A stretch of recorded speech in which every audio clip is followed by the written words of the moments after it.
그리스도인으로 산다는 건 어떤 것일까라는 생각을 좀 해봤습니다. 내가 이 세상 살면서 그리스도인으로 산다는 것이 어떤 것인가? 가정에서도 가족들끼리 눈치를 봐야 하고, 또 세상 살면서 내 주변에 있는 사람들과의 관계 속에서도 나를 한번 돌아봐야 하는 그런 삶이 우리의 삶이죠.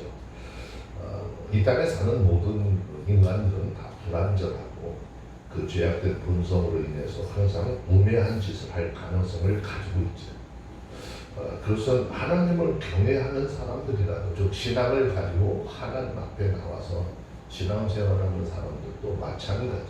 그래서 그리스도인들은 늘 하나님의 말씀을 통해서 우리 자신의 삶을 경계하고 아주 미련함에 빠져서는 안 된다라고 하는 것이죠.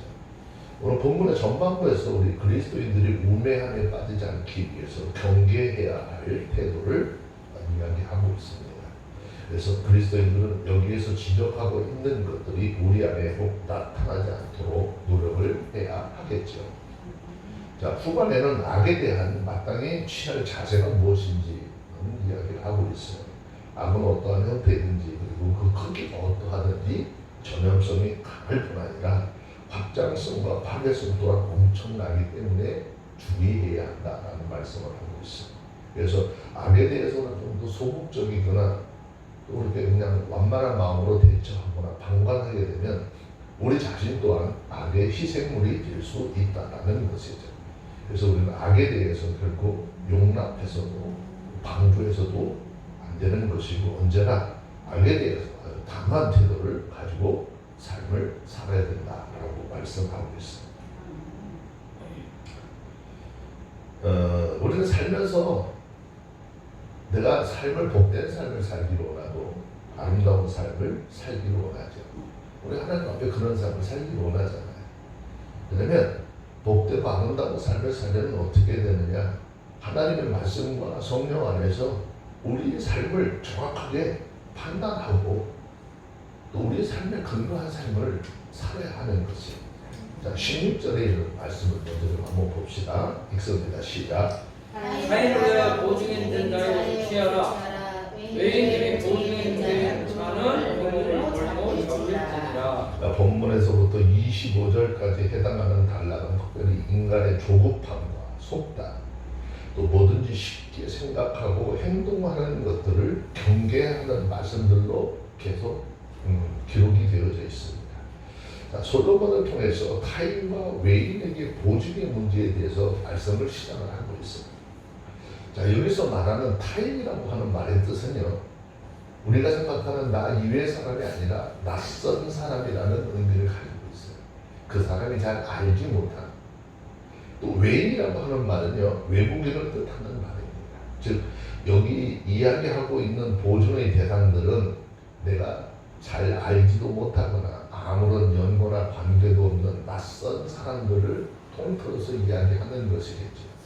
자, 이런 사람들에 대해서는 보증을 서서도 안 되지만, 만약에 이런 사람들을 위해서 보증을 썼다면 그 결과는 불보듯 뻔하고 아주 자명한 결과를 가져올 것이다 라는 이야기죠. 혹은 귀한 재산을 볼모로 잡히게 되든지, 또 심지어 폐가 망신하는 지경에까지 이르게 된다라는 것입니다. 자, 오늘 본문의 이러한 말씀은 비단 보증에 대해서만 이야기할까? 보증에 대해서만 이야기하는 건 아니에요. 이것은 모든 행동에 다 우리가 예수 안에서 믿음 안에서 하는 행동까지도 여기 다 적용이 되는 것이죠. 다시 말씀을 드리면 하나님의 백성은 말이든지 일이든지 그 어떤 것든지 깊은 사고와 주변의 상황에 대한 확고한 이해, 관련된 당사자들에 대한 분명한 인식과 그들 모두에 대한 배려를 가지고 범사를 행해야 한다는 것이죠. 이렇게 할 때 어려운 일이 있을 때 피해가 발생되는 것을 미연에 방지하거나 최소화할 수 있다는 것이죠. 아우러스처럼 사려 깊은 말과 행동은 자기 자신뿐만이 아니라 주변의 모든 사람들에게도 어떻게 본이 되고 덕이 되어서 오히려 유익을 끼치게 된다라는 것입니다. 뭐 굉장히 오래전 이야기죠. 유명한 그 광고 문구가 있었죠. 전자제품 판매하면서 순간의 선택이 10년을 좌우합니다. 뭐 그런 얘기를 한 적이 있었어요. 그것이 사람들이 입에 회자가 될 때가 있었죠. 이러한 거는 어떤 거죠? 물품 하나를 구입할 때도 정확한 계산, 평가에 대해서 근거하고 그것을 구매해야 된다는 표현이겠죠. 이러한 부분은 그대로 사람들이 자신이 구입해야 될 물건에 대해서 품질 그리고 특성, 그 다음에 물품의 가격, 그리고 애써 잘 하고 있는지 꼼꼼히 따져서 물품을 구입하게 된다라고 하는, 또 그렇게 해야지 된다라고 하는 의미로서 광고를 했는데 아주 대박이 났다. 그렇게 해서 모든 물건을 사용하는 동안에 후회하지 않도록 가장 질 좋은 제품, 가장 경제적이고 효율적이고 삶의 편리를 제공하는 제품을 구입을 하게 되죠. 여러분, 이처럼 물건 하나를 구입할 때도 단지 생활에 조금 유익을 주는 것을 구할 때도 고민과 계산을 하고 심사숙고하기 마련이잖아요. 근데 여러분, 우리의 삶에 있어서 이보다 더 깊고 고민하고 생각을 하고 계산을 하고 해내야 될 것들이 있다는 거예요. 그게 바로 하나님 앞에서 우리가 하는 말과 행동인 것이, 우리들의 삶의 영역에서 어떤 말, 어떤 행동을 하느냐, 어떤 결정을 내느냐에 따라서 우리의 삶은 아름다운 것이 되기도 하고 때로는 아주 추한 그런 삶이 될 수도 있다는 것입니다. 그래서 단지 우리의 삶뿐만 아니라 이웃과의 관계를 결정짓기도 하고 심지어 우리의 삶의 영원을 결정짓기도 하는 것이죠. 그 우리들의 행하는 행동과 말, 그것을 기초로 해서 하나님은 우리에게 어떻게 심판을 내리신다라는 것입니다. 이처럼 중요한 의미를 가진 우리의 말과 행동을 어찌 하나님 앞에서 좀 함부로할 수 있을까라는 생각을 가져봐야 되죠. 어떻게 아무렇게나 말을 하고 아무렇게나 행동하고 아무런 생각 없이 처신을 할 수 있을까? 그것은 그야말로 어리석은 사람들의 삶이라는 것이죠. 그런데 문제는 오늘날 우리 주변을 돌아보면 너무나 경박하고 조급하고 생각하고 아주 섣불리 행동하는 이런 사람들이 너무나 많다는 거예요. 그 말과 행동이 얼마나 큰 책임을 따르는지, 얼마나 심각한 결과를 가져오고 발생하게 될지 전혀 염두에 두지 않고 아주 무책임하게 말을 하는 경우가 많죠. 저와 여러분들은 오늘 이 말씀을 통해서 기억하셔야 돼. 사람의 모든 말과 행동은 책임이 따르게 되어져 있다는 것입니다. 그것이 바르고 진지한 성찰의 기초에 이루어졌느냐 그렇지 않느냐에 따라서 축복이 될 수도 있고 저주가 될 수도 있다는 것입니다. 그래서 그리스도인들은 단 한마디 말, 단 하나의 행동이라도 조심하고 하나님 앞에서 근신함으로 행해야 하는 것이죠. 깊은 성찰과 정확한 판단의 기초에서 범사를 행하고 말함으로 저와 여러분들의 삶의 모든 것들이 복되고 아름다운 것으로 가꾸어지기를 주의 이름으로 축원합니다. 그것이 여러분만 아니라 여러분들과 함께하는 이웃에게 본이 되는 것이고 그들까지도 복되게 하는 것입니다. 그리고 우리가 삶 속에서 제일 많이 하는 것, 거짓말, 속이는 것, 뭐 이런 것들을 참 많이 하죠. 근데 거짓된 인생은 자기의 삶을 무가치하게 만드는 것이고 그 삶의 결과는 필연 고통스러운 것으로 돌아오게 되어져 있다는 것입니다. 17절에 있는 말씀 함께 보도록 하겠습니다. 읽습니다. 시작. 속이고 취한 힘으로 맛이 좋은 듯하나 후에는 그 입에 모래가 가득하게 되리라. 예, 본문의 말씀은 부정직한 방법으로 돈을 버는 것이 그 당시에는 굉장히 큰 유익이 되는 것처럼 보이겠지만 결국에는 좋지 못한 결과를 낳게 된다라고 하는 것을 말하고 있습니다. 이것은 모든 시대, 모든 사람, 모든 공동체에게 적용이 되는 절대 불변의 진리입니다. 왜입니까? 그것이 하나님께서 거짓된 인생은 반드시 망하게 할 것이고 그 대가를 먹게 될 것을 성경을 통해서 누누이 강조해 오셨기 때문이에요.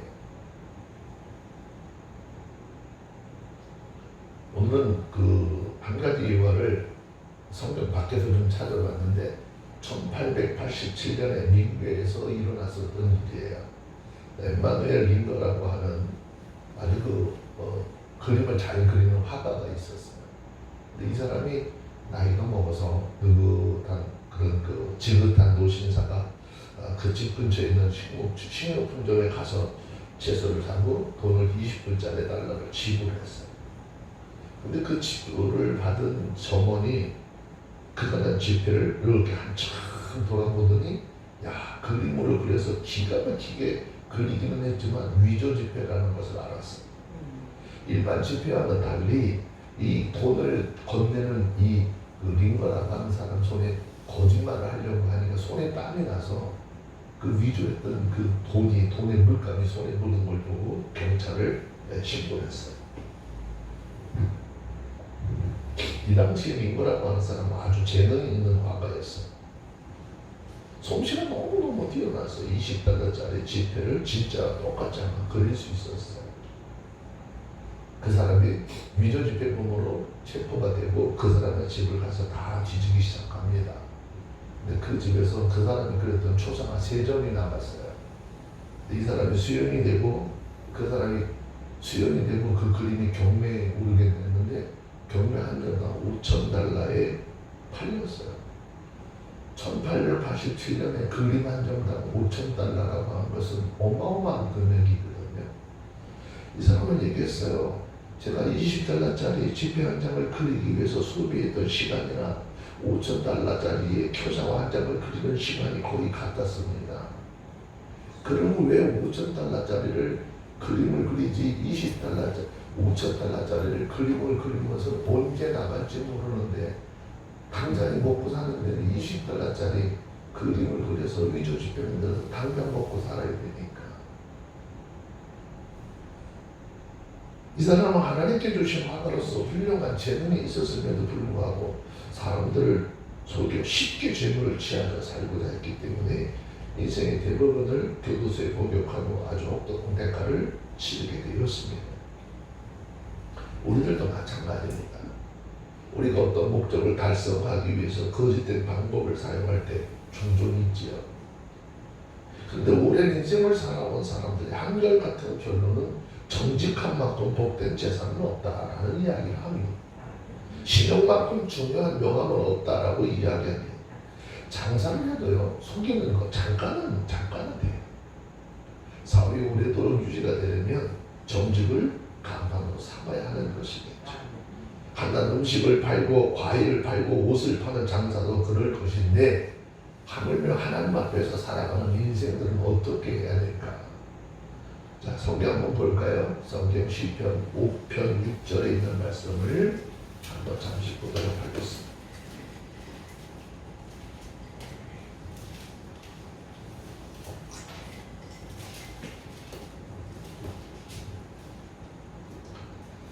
자, 시편 5편 6절에 있는 말씀입니다. 읽습니다. 시작. 거짓말하는 자를 멸시하리이다. 여호와께서는 피 흘리기를 죽이고 속이는 자를 싫어하시나이다. 네, 하나님은 거짓말도 싫어하시죠.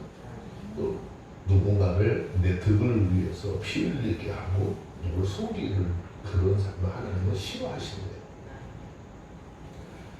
거짓말은 아무리 모여도 진실이 될 수 없어요.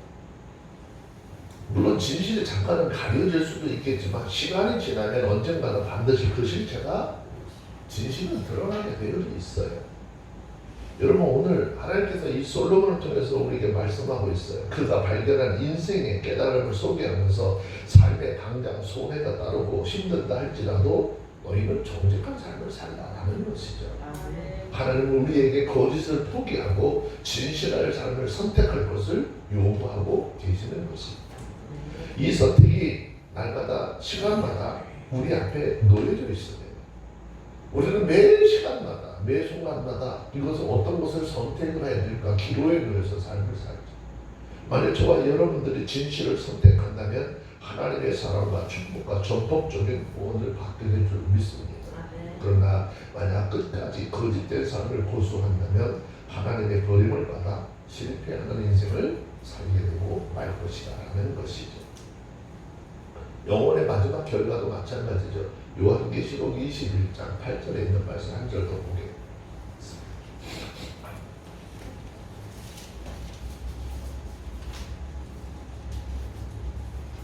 요한계시록 21장 8절에 있는 말씀입니다.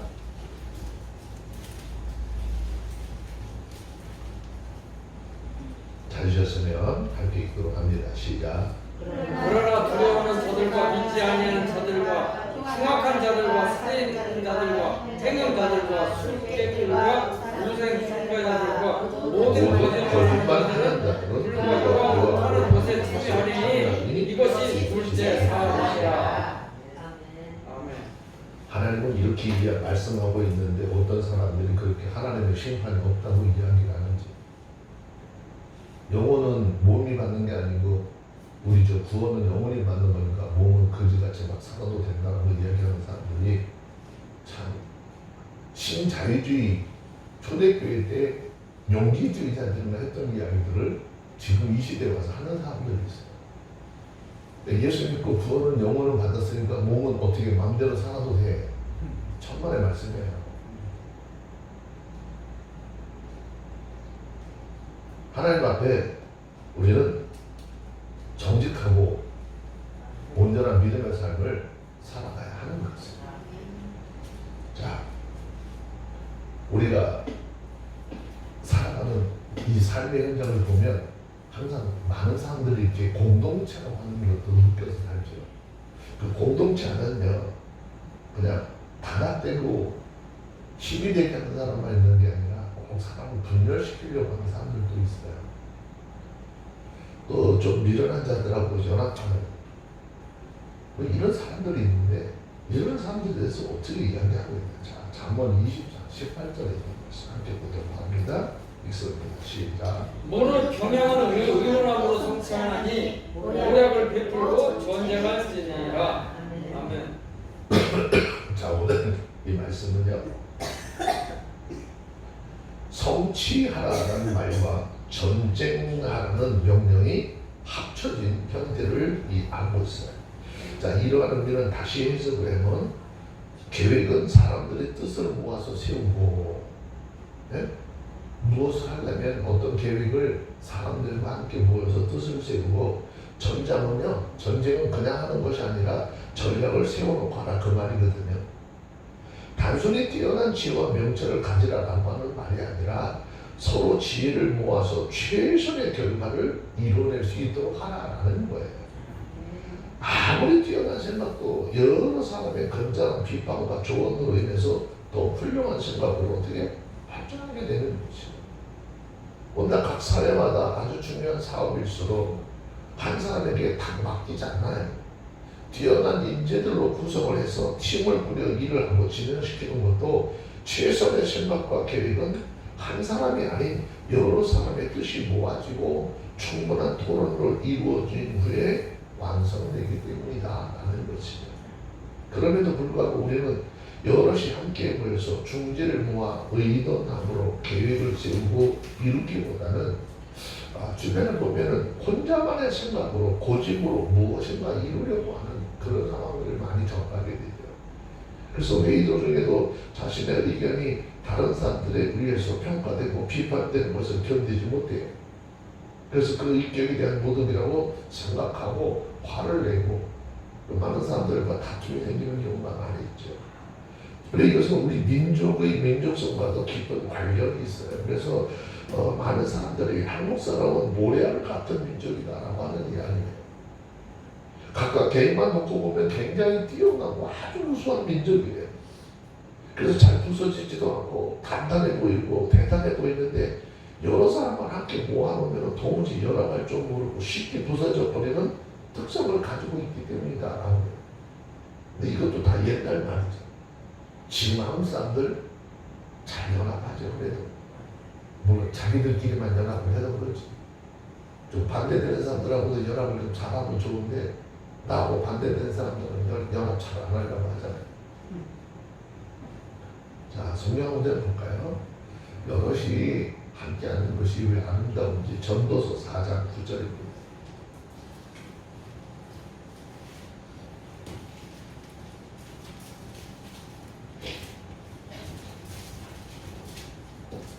전도서 4장 9절. 네. 찾으셨으면 함께 읽어봅니다. 시작. 두 사람이 한 사람보다 나으면 저희가 수고함으로 좋은 상을 얻을 것이니라. 네. 아멘. 두 사람이 한 사람보다 나은 것은 두 사람이 맞추면은 뭔가 한 사람이 하는 것보다 좋은 결과를 가져올 것이다. 그래서 그 결과는 상을 얻는 자에 나간다라는 말씀을 하고 있죠. 그리스도인들이 예외일까? 그리스도인들의 삶도 예외는 아닙니다. 우리가 살고 있는 이 현대 사회가 워낙 세분화되고 전문화되면서 교회 사역 또한 독불장군식으로 한 사람이 칼씀으로 운영될 수 있는 시대가 어떻게 돼서는 안 되는 거예요. 그런데 그렇게 되어져 가고 있다는 거예요. 여럿이 팀을 이루어 협력하는 목회가 절실한데 대부분의 사람들이 교육자들과 함께 의논하고 경영을 지지하며 중진을 모아서 전략을 세우고 좋은 지혜를 짜내는 이런 일이 너무 무력하고 부족하죠. 어느 한 사람이 독단적으로 그 교회를 이끌어가지 않으면 얼마 가지 않아서 교회는요 분열되고 교육자들은 교육자들끼리 성도들은 성도들끼리 싸우는 일이 비일비재하게 되는 것이죠. 심지어는 교회 성장학을 얘기하는 학자들 중에도 한국인의 정서상 이러한 팀 목회가 맞지 않는 제도라고 아주 단정을 지어서 얘기하는 사람들도 있습니다. 하지만 여러분 성경은 우리에게 분명히 이야기하잖아요. 하나보다 둘이 낫고 둘보다 여러 명이 함께 할 때 좋은 결과를 가져올 수 있다라는 것이죠. 자, 전도서 4장 12절 한 절 더 볼게요.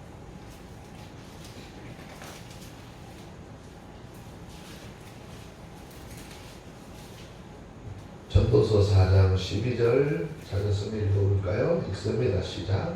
한 사람이면 패야 걷기니와 두 사람은 등이 가난하니 삼겹살은 쉽게 끊어지지 아니하느니라. 네. 한 사람이면 쉽게 무너지고 패할 수 있겠지만 두 사람은 눈이 당한다. 이것을 어떻게 삼겹줄에다가 세 개 겹의 줄에다 표현하면서 이거 잘 끊어지지 않는다. 그만큼 단단하다라고 하는 것을 이야기를 하고 있습니다. 여러분, 우리는 예수 그리스도의 제자로서 성령의 하나 되게 하심을 통해서 온전히 하나가 되어서 서로 협력하고 의논하여 더 나은 미래의 계획들을 세워나갈 수 있기를 주의 이름으로 축원합니다. 자, 성경은 고린도전서 1장 10절에서 말씀합니다. 이렇게 같이 한번 봅시다. 고린도전서 1장 10절.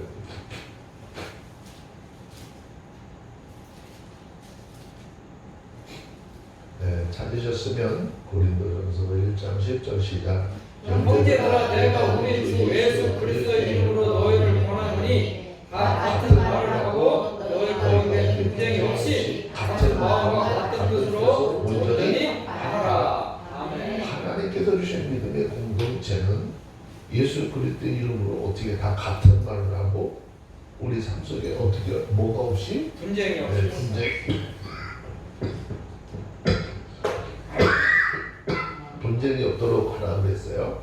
그리고 같은 마음과 같은 뜻으로 온전히 합하라 그랬어요. 그러니까 본사의 뜻을 하나로 모아서 온전한 믿음의 공동체를 세워나가야 하는 것입니다. 공동체 안에서 가장 위험한 존재는 항상 보면은 입을 제어하지 않는 사람이에요. 말을 함부로 하는 사람, 행동하는 사람이에요.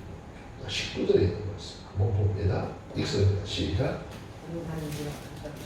잠언 20장 19절 시작. 두루 다니며 한담하는 자는 남의 비밀을 누설하나니 입술을 벌린 자를 속이지 말지니라. 네, 여기 중요한 단어가 뭐냐면 한담이라는 단어.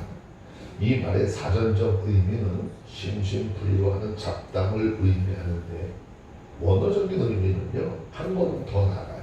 더 나가서 누군가에 대한 험담, 누군가에 대한 중상모략, 누군가에 대한 일들을 고자질하고 이간질한다라고 하는 의미를 가지고 있습니다.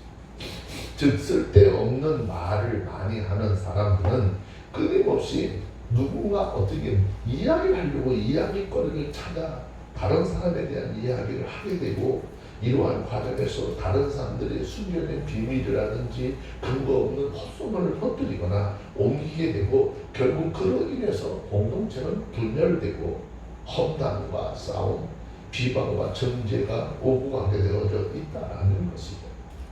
이러한 이유 때문에 솔로몬은 이처럼 두루 다니며 한담하는 사람과 어떻게 결코 사귀지 말라는 거예요.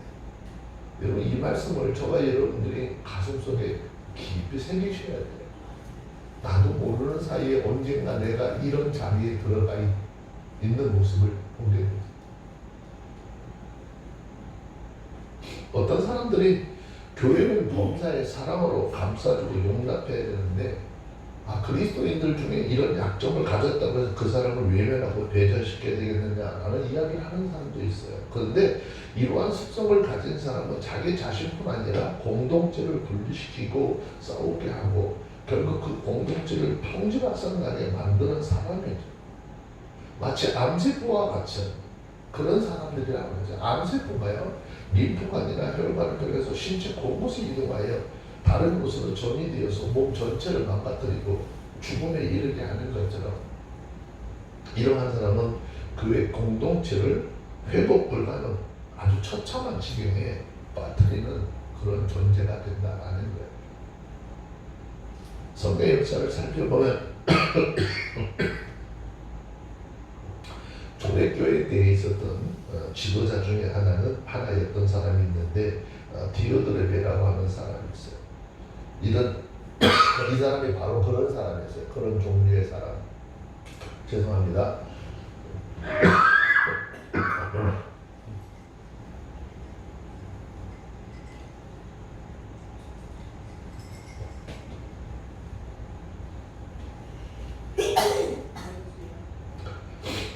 이 사람은 자기의 그런 위치를 이용을 해서 악한 말로 사도들을 망령되게 편돌하고 아주 유의부족하여 복음 전도에 사역에 힘쓰는 다른 전도자들을 대접하는 일은 금하고 그의 말에 순종하지 않는 사람들을 교회에서 쫓아내기까지 했어요. 그래서 사랑의 사도라고 했었던 사도 요한도 요한 3서 1장 10절 말씀 잠깐 한번 보시죠.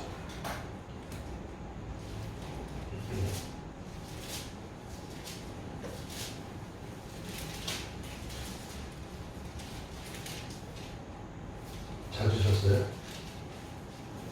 네? 찾으세요? 네, 한번 보세요.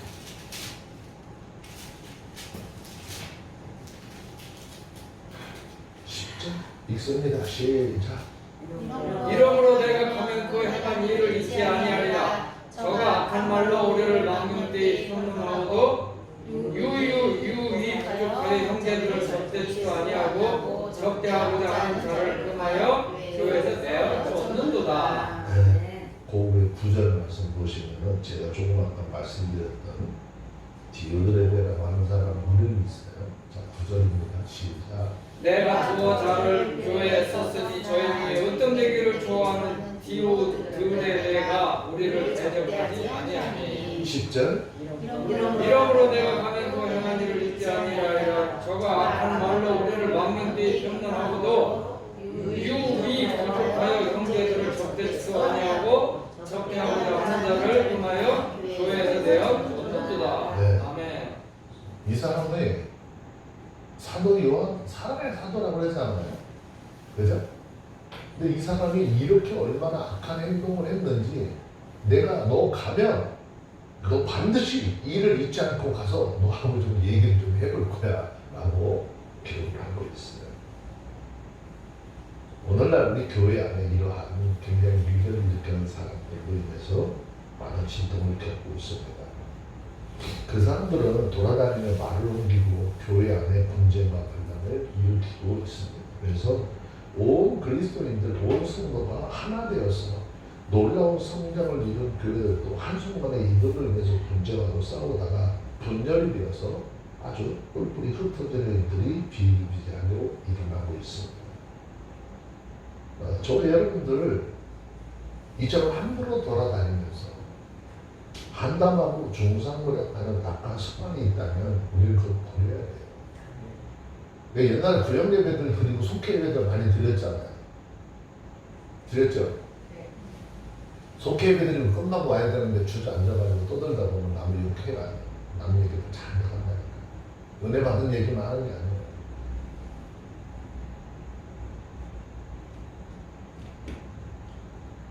그래서 예배로 모였을 때는 은혜 자리 빨리 해가지고 빨리 흩어져요.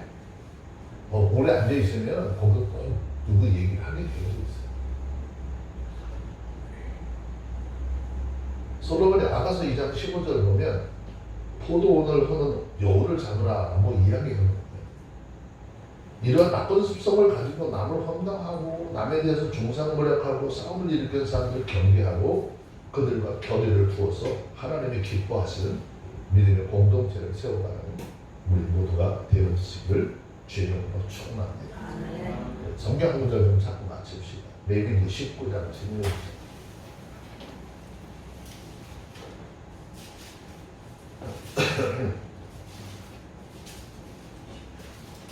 레위기 19장 16절.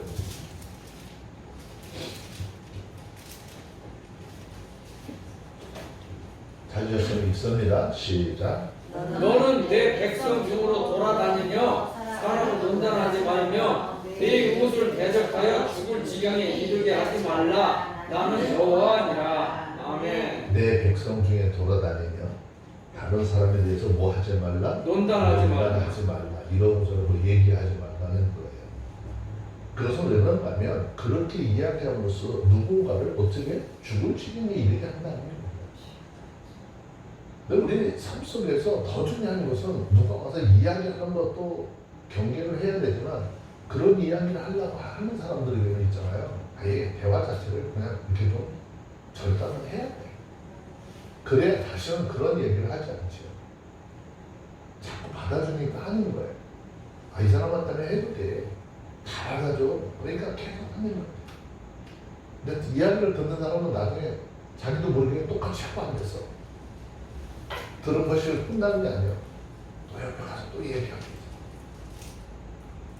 우리가 정확하게 내가 보고 듣고 그 다음에 정확한 무엇이 없는 그런 상태에서 누군가에게 뭐 어렴풋이 들은 그런 이야기를 가지고 여기저기 다니면서 이야기하는 것 하나님 앞에 범죄행위라는 것 기억하시고요. 입을 어떻게